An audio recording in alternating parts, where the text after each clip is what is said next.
일본 경제산업성이 오늘 오전 한국을 수출관리상의 일반 포괄 허가 대상인 이른바 백색 국가에서 제외하는 내용의 수출무역관리령 개정안을 공포했습니다. 구체적으로 어떤 품목에 대해 규제를 강화할지 시행 세칙도 공개할 것으로 보입니다. 공개되는 품목의 범위에 따라 수출 규제 확대 가능성과 우리 산업계가 받을 파장을 가늠할 수 있을 듯 보입니다. 네, 한편 일본과 경제 전쟁을 치러야 하는 마당에 미국이 중국을 환율 조작국으로 지정하며 금융시장이 출렁이고 있습니다. 우리 경제에 퍼펙트 스톰이 찾아오지 않을까 우려되는 상황입니다. 이 관련 내용들 양기호 성공회대 일본학과 교수, 신세돈 숙명여대 경제학과 교수와 함께 짚어보겠습니다. 예, 어서 오세요. 안녕하십니까? 어서 오십시오. 예. 자, 두 분 뭐 들으셨겠지만 오늘 오전 예정대로 7일입니다. 일본 경제산업상이 한국을 수출관리상의 일반 포괄허가 대상이죠. 백색 국가에서 제한하는 내용의 수출무역관리령 개정안을 공포를 했습니다. 그리고 21일 후인 28일에 이제 본격적으로 이게 이제 발효가 되는 거 아니겠습니까? 관심은 이 시행 시칙이죠. 그 부분이 함께 오늘 공개될지 여부인데 공개할 수도 있고 안 할 수도 있다 이런 이야기가 있던데 교수님 혹시 어떻습니까? 이게 관리가? 제가 7월 1일 날 그 메티가 그런 의도를 발표하고 8월 2일 날 가기 결정을 하고 가기 결정을 하면 이제 일왕의 재가를 받아서 8월 7일 날 공표하기로 돼 있어요. 그래서 오늘 발표한다는 것은 일왕의 재가를 받고 공식적으로 가기가 패스한 통과한 것을 오늘 발표한 것이다. 예. 그리고 뭐 이번에 무슨 품목이 들어갔는가 안 들어갔는가 이걸 가지고 이야기를 많이 하는데 예. 이미 결정돼 있습니다. 그 총 1,194개 품목 중에서 그렇죠. 예. 1,120개는 전략물자, 나머지 74개는 비전략물자. 전략물자 중에서도 반드시 건별로 수출 허가를 받아야 되는 개별 그 굉장히 민감한 263개. 예. 그다음에 나머지 이제 포괄 허가만 받으면 그냥 따로 안 받아도 되는 게 857개 이렇게 있었는데 예. 이 화이트 리스트에서 한국을 빼겠다라고 한 말은 뭐냐면 1,194개 모든 품목을 엄격하게 수출 규제 심사 대상으로 개별 허가를 받도록 할 것이다라고 이미 결정을 한 것이기 때문에 전 1,194개 품목에 대해서는 앞으로 한국은 계속해서 개별 허가를 받아야 되는 것은 이미 정해진 것이다. 저는 그렇게 봐요. 근데 사실 1,194개라고 이야기는 하지만 그걸 다 규제를 하다 보면 일본 경제에도 타격이 만만치 않기 때문에 일정 부분만 좀 추려서 이런 것들을 수출 규제를 좀 엄격하게 하지 않을까라는 시각들도 있었거든요. 그래서 그런 부분에 있어서 좀 더 구체적인 것이 오늘 공개되지 않겠느냐라는 것이었는데 여기에 대해서는 어떻게 그러니까 보십니까? 이 아베가 엊그저께도 운을 띄었지만 예. 이런 규제를 화이트 리스트에서 한국을 배제하겠다라고 하는 의도가 뭐냐 하면 다른 정치적인 목적이 있는 거잖아요. 예. 정치적인 목적이 있기 때문에 그걸 달성하기 위해서 이걸 쓰는 거라고 이미 말을 했잖아요. 예. 그건 무슨 이야기냐 하면 앞으로 자기네들 생각에 한국이 가장 아프다고 생각하는 부분이 무엇인가를 보고 그 부분에 대해서는 의도적으로 수출 허가를 늦추거나 까다롭게 하거나 하겠다는 것이니까 무엇이 들어가냐, 무엇이 안 들어가냐 그게 중요한 게 아니고 우리한테 굉장히 필요하고 꼭 우리가 매달려야 되는 그런 품목에 대해서 일본이 지금 목을 쥐고 있다. 그렇기 때문에 무엇이 들어가냐 안 들어가냐 이게 중요한 게 아니고 지금 상당 부분 우리가 일본 제품이 없으면 공장이 가동되지 않는 그런 부분들에 대해서 일본은 무차별적으로 그런 통제를 계속해 올 것이다. 예. 저는 그런 관점에서 무사태를 예. 봐야지 뭐는 빠지고 뭐는 안 빠지고 이런 각도로 저는 들어가는 것은 매우 사태를 가볍게 보는 것이다. 저는 그렇게 봅니다. 예, 우리 정부와 기업도 그에 맞춰서 여러 가지 상응 대책, 뭐 특히 기업들 발빠르게 움직이고 있는 것 같습니다. 이 세계적 투자은행이죠. 골드만삭스가 일본이 한국을 백색 국가에서 제외하더라도 큰 영향은 없을 거다. 그래서 이걸 뭐 더 큰 영향이 없을 거라는 어느 정도 이제 수치상으로 이걸 골드만삭스에서 표현을 했는지 모르겠습니다만은 이런 진단에 대해서는 어떻게 봐야 되는 겁니까? 제가 들어오기 전에 재무성이 지난 7월 1일 발표한 내용을 영문으로 봤습니다. 제가 일본말을 못하기 때문에 영문으로 보면 골드만삭스가 충분히 그렇게 생각할 수 있다. 예, 여기 그 영문판을 보면 전쟁을 일으킬 물자나 또는 안보에 심각한 영향을 줄 수 있는 물자에 대해서 통제를 하는 것이다. 그리고 수입국이 그 물자를 잘 관리하고 어디로 얼마만큼 갖고 이런 트랙을 정확하게만 하면 아무 문제가 없다. 이런 식으로 영문에 나와 있거든요. 그러니까 그 말뜻만 보면 뭐 우리가 일본에서 들여오는 것이 전쟁 물자로 전용되는 것도 아니고 순수히 민간 목적으로 쓴 그러니까 요 문장 자체로 보면 골드만삭스가 충분히 이거 뭐 영향을 문제는 아베의 의도가 뭐냐? 아베의 의도는 한국의 이 생산을 곤란하게 만들므로 해서 정치적인 목적을 가지고 있다. 이 부분은 골드만삭스가 제대로 보지 못한 것이라고 봐서 예. 골드만삭스의 뭐 상당히 그 낙관적인 평가를 우리 한국 정부가 이것을 믿고 한국 국민에게 별로 신경을 안 써도 된다. 이렇게 접근하는 것은 문제를 저는 외면하는 것이라고 봐요. 예, 지금 신 교수께서 계속 네. 아베 의도 말씀하시는데 역시 경제 보복의 의도 같이 맞물려 갈 수밖에 뭐 없는 경제 거잖아요. 부복 의도는 분명하고 예. 엊그저께도 본인이 또 인정을 했으니까요. 맞아요. 또 우리 외교부 차관이 본인 스스로 이것이 어떤 수출 관리 통제가 아니라 경제 보복이라는 자인한 셈이다 이렇게 이제 언급을 했거든요. 그런데 이제 내용을 보게 되면 이번에 이제 화이트리스트 제도에서 일본에서 A, B, C, D 이렇게 네 개로 나눴습니다. 그렇습니다. 그리고 이제 A 랭크에는 이제 기존의 화이트리스트가 들어가 있고 그다음에 우리는 B로 들어가게 되죠. 한 단계 낮아졌는데 C 랭크를 보게 되면 타이완, 싱가포르 그다음에 중국 이렇게 들어가 있습니다. 그러니까 이것은 뭐냐면 타이나 싱가포르나 중국보다는 우리가 한 단계가 높은 거거든요. 그런데 이런 저 싱가포르나 이런 홍콩이라든지 이런 데서는 어떻게 느끼냐면 사실은 이것이 자기들이 화이트리스트인지 아닌지를 모릅니다. 지난번에 ARF 지역안보 포럼에서 싱가포르 외무대신이 물어봤거든요. 외교장관이 우리 강 장관이 항의를 하니까 강 장관께서 아니 그러면 한국은 왜 화이트리스트 우리는 아니었냐? 그걸 처음 한 겁니다. 그러니까 관행상으로는 이게 이제 규율 자체를 보게 되면 굉장히 우리가 화이트리스트에서 빠졌으니까 굉장히 까다로워지는 것 같은데 사실은 그게 아니고 지금 싱가포르에 대하는 것보다 한국이 한 단계 높은 겁니다.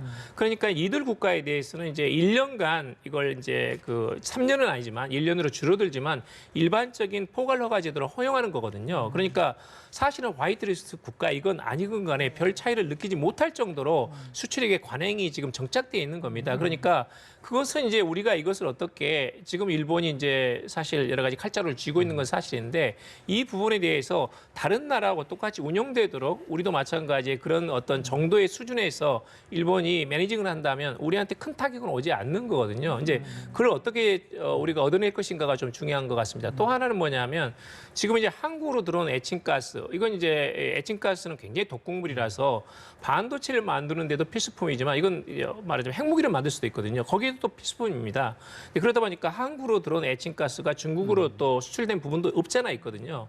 근데 그런 부분에 대해서 일본이 불만을 가지고 계속 그 전략물자 관리 통제를 하겠다는 거니까 거기에 대해서는 우리도 조금 내부의 어떤 정밀한 조사를 통해 가지고 거기에 적절하게 대응하고 검증을 제대로 할 수 있도록 하는 그런 추가적인 조치도 저는 필요하다고 봅니다.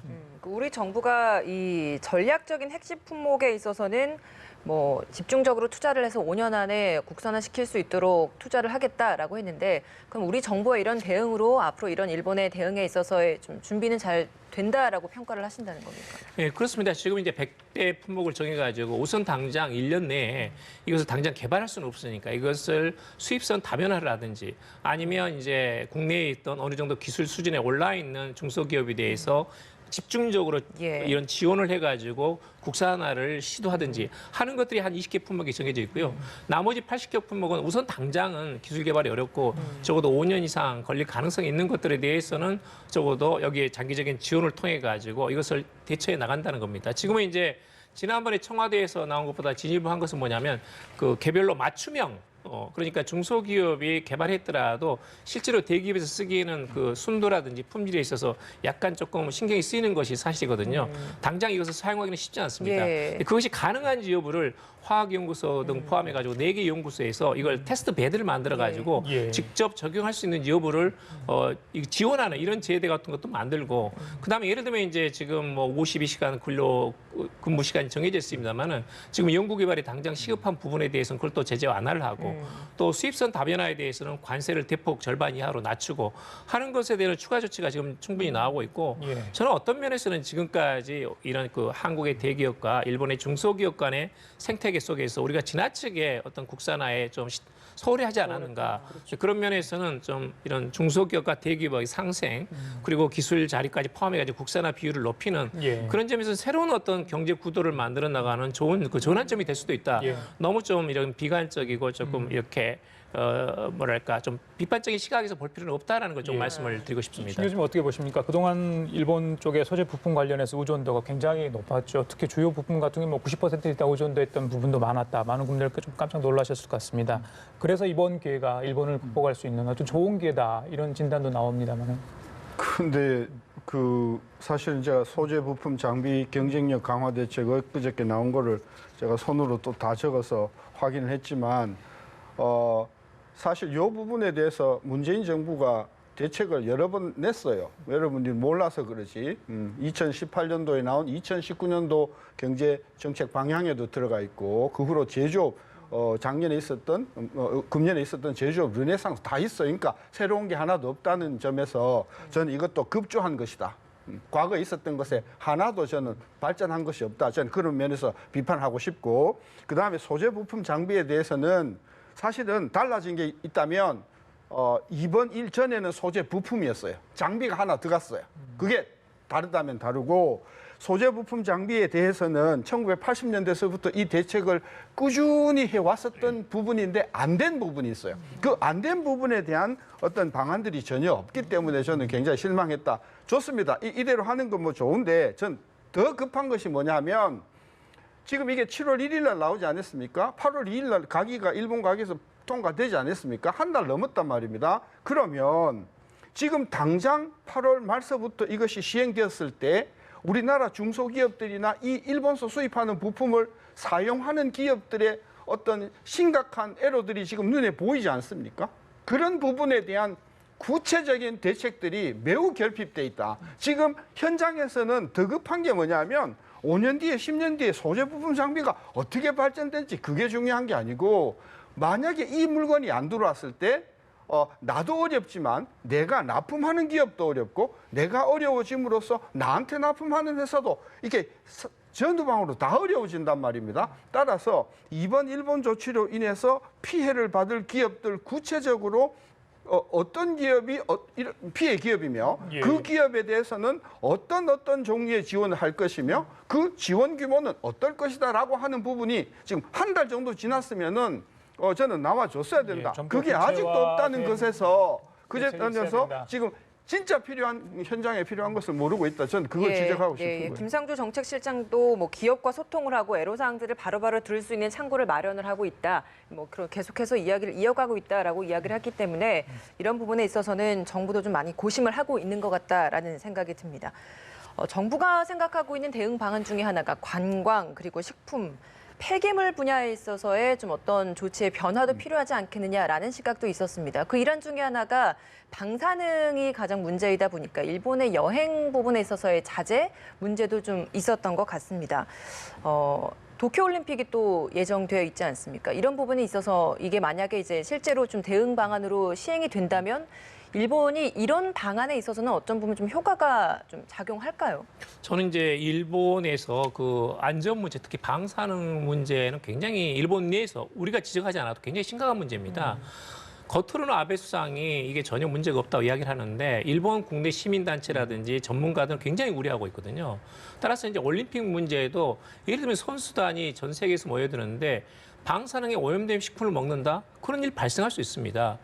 예를 들면 지금 도쿄하고 후쿠시마하고 거의 한 200km밖에 떨어지지 않습니다. 저도 일본에 갈 때는 예를 들면 백엔 샵이 있지 않습니까? 우리 천원 다이소 같은데 제가 이제 좀 말을 해서 미안합니다만은 그런 데서 저는 이제 식품류는 사지 않습니다. 왜냐하면 그게 후쿠시마산 식품이 저렴하니까 또 생산되더라도 소비가 잘 안 되니까 그런 것들이 이제 과자 종류라든지 이렇게 만들어져 가지고 생산되는 경우가 판매되는 경우가 있다고 그러더라고요. 그래서 저는 잘 쓰지 않는데 그래서 200km밖에 떨어지지 않은 데서 만약에 방사능에 오염된 음식을 먹는다? 이건 아주 큰일 날 문제입니다. 근데 그런 점에서는 저는 적어도 일본이 우리의 산업 급소를 때린다면 우리도 거기에 맞대응할 수밖에 없습니다. 그 점에서는 우리가 혼자뿐만 아니라 IOC라든지 국제올림픽에서 이 부분에 적절하게 물론 객관적이고 분명한 증거를 가지고 이걸 주장할 필요가 있습니다. 또 하나는 지금 이제 약 70km 떨어진 데서 야구 시합이 있습니다. 후쿠시마에서. 후쿠시마 제1원자로회가 멜트다운되고 있고 지금도 진행 중이거든요. 이게 폭발해가 녹아내려가지고 지금도 그 과정이 진행 중이고 그래서 일본 사람들은 거기에 그 원자로에 대해서 이걸 말하자면 공사에 잘 투입되지 않습니다. 본인이 안 가려고 하니까. 그러다 보니까 심지어 외국인 노동자를 데려와가지고 거기다 투입하는 경우도 있거든요. 그런데 불과 70km 떨어진 데에서 거기서 야구 시합을 올림픽에 내년 7월에 하는 겁니다. 근데 이런 점에 대해서는 과연 이것이 적절한가에 대해서는 저는 좀 의문이 있다고 보고 아베 수상은 그걸 이제 무슨 소문 피해라고 그러는데 후쿠시마산 안전하다, 도쿄올림픽 안전하다는 것을 지난번에 이 도쿄올림픽 개최지를 선정할 때 예. 무지 선정을 해댔습니다. 그렇죠. 또 친절하다는 것을 이야기했는데 사실 그게 아니고 일본 자체에도 문제가 많기 때문에 이건 한국 문제가 아니라 일본 자신의 문제고 또 지금 이미 우리가 지난번에 WTO의 제20에서 승소하지 않았습니까? 후쿠시마산 수산물이 후쿠시마산 포함해가지고 8개 현에 대해서 거기서 생산된 적어도 방사능에 오염될 가능성이 있는 이런 수산물에 대해서는 한국이 수입 규제하고 있는 것은 타당하다는 것은 이미 WTO에서 판정을 내렸습니다. 예. 그러니까 이제 그런 부분에 대해서 지나치게 한국에 대해서 일본에 대해서 차별된다고 일본인들이 생각해서는 안 됩니다. 예, 알겠습니다. 이건 안전 문제, 식식품 문제는 이건 뭐 일본인 자신의 문제지 않습니까? 자, 일본이 경제 보고를 했고요. 그건 사실이니까요. 미중 간의 환율 전쟁으로 금융시장이 좀 출렁이고 있습니다. 오늘 아침 제가 들어오기 전에 증시를 보니 일단 코스닥, 코스피 모두 좀 상승 국면인데 어제 그제 상황은 별로 좋지 않았습니다. 미국이 중국을 환율 조작국으로 지정했습니다. 이 1994년 이후 처음이라고 하는데 그럴 만한 이유가 있나요?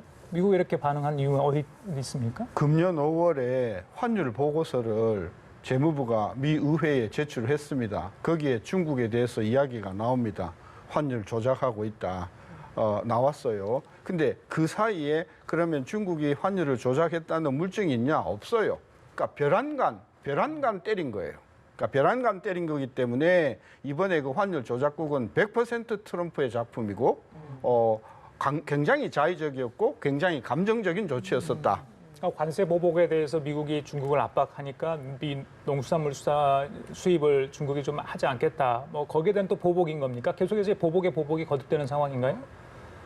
결론적으로 말하면 미중 간의 그 협상을 8월 내내 하기로 했는데, 7월 내내 하기로 했는데 7월에 끝날 줄 알았는데 안 났지 않습니까? 그쵸. 그러니까 이제 트럼프가 그 3천억 달러 추가 3천억에 대해서 10% 또는 그 이상의 관세를 매길 수 있다고 트위터에 때리고 그러고 별안간이 이제 조작국에 넣었단 말이에요. 제가 예. 주장하고 싶은 것은 예. 환율 조작국이라는 것은 이번에 트럼프 정부가 완전히 자의적으로 감정적으로 때린 것이다.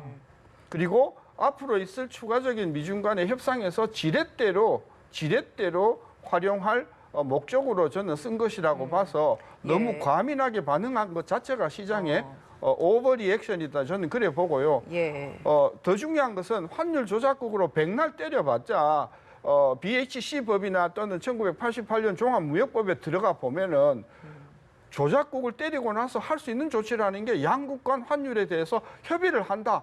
그 이상으로는 아니면 IMF 가서 고자질한다. 그 말고는 때릴 게 별로 없습니다. 그러니까 예. 이게 사실상은 종이 호랑이에 가까운 것이라서 중국이 앞으로 어떻게 나오는가가 이게 확전이 될 것이냐 안 될 것이냐 저 가늠이라고 봐서 조금 우리가 좀 지켜보고 뭐 이 환율 조작국 때문에 뭐 세계가 녹아내리는 이런 조치는 아니다. 굉장히 감정적이고 예. 자의적인 말씀하신 걸 조치였다. 좀 정리를 해보자면 트럼프 대통령이 이번에 환율 조작국으로 지정하는 게 종합무역법을 근거로 이제 이렇게 환율 조작국으로 지정을 한 것인데 이게 크게 명확하게 제재할 수 있는 규정이 없기 때문에 종이호랑이에 그칠 것이다라고 그렇습니다. 말씀을 해주신 겁니다. 근데 저는 여기서 궁금한 것이 미국이 환율 조작국으로 지정을 한 것이 미국에 그냥 지정을 하면 되는 겁니까? 이것도 궁금합니다. 그렇습니다.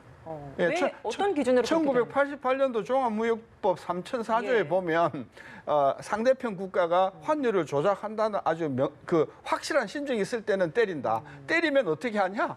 양국하고 쌍무 간에 협정을 해라. 그리고 IMF 고발할 것이다. 그것밖에 없어요. 그러니까 그 법이 미흡하니까 2015년도에 BHC 법이라는 걸 만들어가지고 그 요건을 만들었죠. 교역 촉진법인 거죠. 그러죠. 예. 그래서 이제 GDP의 뭐 2% 경상수지 흑자, 뭐 대미 무역 달러 예. 200억 흑자 이라는 걸 만들어냈는데 그 조치도 보면 그래서 환율 조작국으로 지정이 되는 경우에 미국이 할 수 있는 게 뭐냐? 미국에 투자할 때 미국에 투자 들어올 때 내가 엄격히 심사하겠다. 그리고 예. IMF 고발하겠다. 그 말고는 대책이 없어요. 그러니까 그러면은 세계 경제에 미치는 영향 크게 없다라고 보시는 없습니다. 건가요? 없습니다. 그 환율 관련해서 이제 미중 간의 전쟁이 좀 붙는 상황이고 그 금융시장 쪽에 대한 이야기가 계속 나오고 있습니다. 그러니까 일본의 추가 경제 보복의 타깃이 금융 쪽으로 옮겨가는 거 아니냐 이런 이야기가 지금 계속 좀 나오고 있는데 가능하다고 보시는지요? 저는 그 걱정할 필요 없다고 봅니다. 이미 다 거기에 대한 검토는 끝났고 보고서도 다 나와 있습니다. 지금 이제 일본에서 한국으로 대출한 돈이 한 580억 달러 정도 되거든요. 그런데 직접 국내에 있는 일본계 은행이 한 300억 달러 정도 되는 것 같고 나머지 한 절반은 이제 그 외국에 있는 미국이라든지 영국에 있는 일본계 은행에서 우리 대기업이 대출한 돈입니다. 예. 그런데 우리가 지금 IMF하고 완전히 다른 게 이미 외환 보유가 4,200억 달러 육박하거든요. 그렇죠. 그리고 이제 스와프가 캐나다라든지 통화 스와프는 우리가 필요할 때 이제 빌리는 시스템인데 중국과도 다 맺어져 있어가지고 그것도 한 1,200억 달러 이상입니다. 예. 그런 점에서는 이 부분에 대해서 너무 걱정할 필요가 없다는 생각이고 예. 수조 원 정도의 소매금융회에서 지금 들어온 돈이 있는데 제가 듣기로는 그것도 직접 일본에서 들어와 가지고 지금 대출한 돈은 300억 정도로 알고 있습니다. 따라서 나머지 금액은 대부분 다 국내에서 융통되고 있는 돈이라서 이 부분에 대해서 일본 기업이 어떤 그런 금융식으로 목줄을 쥔다. 1998년에 우리가 이제 말하자면 그런 경우가 있었죠. 우리가 97년에 외환위기 나고 나서 일본이 도와주기는커녕 그때 한 100억 달러 이상의 돈을 전부 다 회수해버렸거든요. 그건 상당히 큰 타격이었습니다. 지금은 일본이 그런 식으로 하더라도 불가능한 상태다. 또 우리 경제력도 그 당시하고 비교하면 이렇습니다. 그 당시 토탈 GDP가 우리가 1이라면 일본이 10이었습니다. 지금은 일본이 1이라면 우리가 0.3 정도 됩니다. 한 3대 1 정도거든요. 그리고 1인당 GDP도 지금 우리가 3만 2천 달러, 일본이 한 3만 9천 달러 됩니다. 제가 계산해 본 적이 있는데 1인당 정부 지출, 정부 공공예산에서 쓰는 돈이 1인당 얼마인가 하는 돈입니다. 그 돈이 우리가 800만 원입니다. 일본이 780만 원이에요.